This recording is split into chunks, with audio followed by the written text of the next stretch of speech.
अस्सलाम वालेकुम। मैं मनसिदी विटवर बाबा हला मौजू कलाम वाह कंहिं ख़ूब चयो आहे कमाल आहे न शइ मुंहिंजी हर शइ खे मुकमल करण लाइ तुंहिंजी ज़रूरत।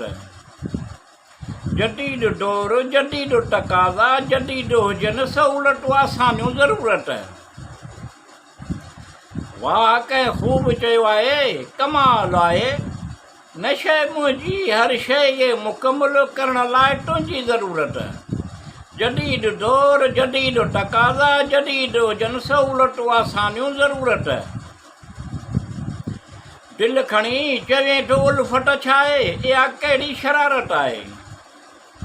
दिलि खणी चवे थो उल्फत छा आहे इहा कहिड़ी शराफ़त आहे। पंहिंजे वफ़ा ते नादमाया इन तबसम जी ज़रूरत। वाह कंहिं ख़ूब चयो आहे कमाल आहे न शइ मुंहिंजी हर शइ खे मुकमल करण लाइ तुंहिंजी ज़रूरत। जदीद दौर जदीद तक़ाज़ा जदीद हुजनि सहूलतूं आसानियूं ज़रूरत। उन वक़्तु बदिलजी वेंदो आहे जॾहिं अहसासु थींदो आहे। उन वक़्तु बदिलजी वेंदो आहे जॾहिं अहसासु थींदो आहे। जवाबु कोन्हे बल्कि तक़ाज़नि जे मुताबिक़ बदिलबो आहे ज़रूरत। वाह कंहिं ख़ूब चयो आहे कमाल आहे न शइ मुंहिंजी हर शइ खे मुकमल करण लाइ तुंहिंजी ज़रूरत। जदीद दौर जदीद तक़ाज़ा जदीद हुजनि सहूलतूं आसानियूं ज़रूरत।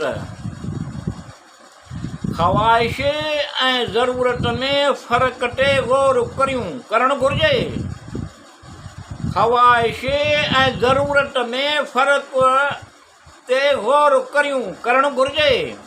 रोशनी भले केतिरी बि थोरी हुजे पर ऊंदाहीअ जो सीनू चीरण लाइ काफ़ी आहे ज़रूरत। वाह कंहिं ख़ूब चयो आहे कमाल आहे न शइ मुंहिंजी हर शइ खे मुकमल करण लाइ तुंहिंजी ज़रूरत। जदीद दौर जदीद तक़ाज़ा जदीद हुजनि सहूलतूं आसानियूं ज़रूरत। ख़ल्क़े अल्लाह ख़ुदा जी ख़िदमत वारे जज़्बे सां शर्मसार ख़ल्क़े अल्लाह ख़ुदा जी ख़िदमत खे इबादत सम्झणु।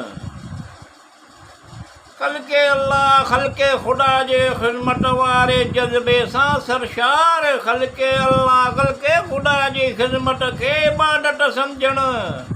समाजी कमनि ऐं सखावत जो पड़ाॾो ॿियनि इलाइक़नि में बि अचे थो ज़रूरत।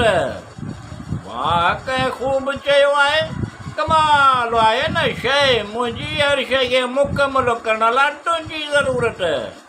जदीद दौर जदीद तक़ाज़ा जदीद हुजनि सहूलतूं आसानियूं ज़रूरत। या अल्लाह रब्बिल आलमीन अल रहमान अल रहीम पंहिंजे रहमत जो सायो वॾो फज़ल करे। या अल्लाह रब्बिल आलमीन अल रहमान अल रहीम पंहिंजे रहमत जो सायो वॾो फज़ल अता फरमा। अल्लाह अल रहमान अल रहीम रब पाक करीम सेहत तंदुरुस्ती नेमत हज़ार अता फरमा हिम्मत तौफ़ीक़ अता फरमा। आसूदो खुशहाली अता फरमा। या अल्लाह रब्बिल आलमीन अल रहमान अल रहीम अता फरमा ज़रूरत रहम करम फरमा ज़रूरत।